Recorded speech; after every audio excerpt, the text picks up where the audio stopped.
கொட்டுக்காளியும் ஒரு விமன் எவ்வளோ ஸ்ட்ராங் எவ்வளோ பவர்ஃபுல்னு சொல்கிற ஒரு படம் தான். அதை மெயின் ஸ்ட்ரீமாக கமர்ஷியல் ஆஸ்பெக்டில் பண்ணல அதை.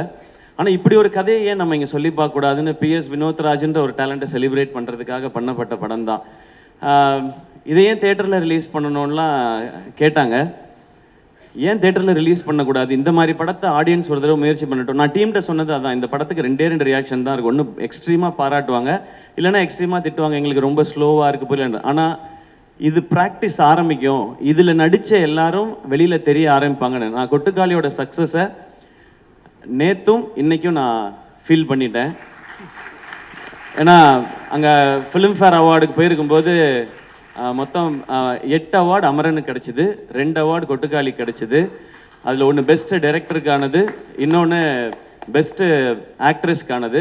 பெஸ்ட் ஆக்டரில் சூரியனும் நானும் நாமினேஷனில் இருந்தோம். நான் ஜெயிச்சிட்டேனே, தேங்க்யூண்ணே. அங்கே நான் அது உணர்ந்தேன். 2வது முறையாக அந்த கொட்டுக்காளியோட சக்ஸஸை உணர்ந்தது தங்கச்சி இங்கே பேசும்போது. எங்களெல்லாம் யாருக்காவது தெரியுமான்னு நான் நினச்சிக்கிட்டே இருந்தேன்.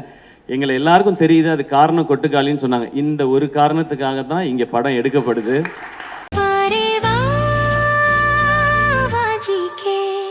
Dr. Srivarma's Magic Care, his wellness for her happiness.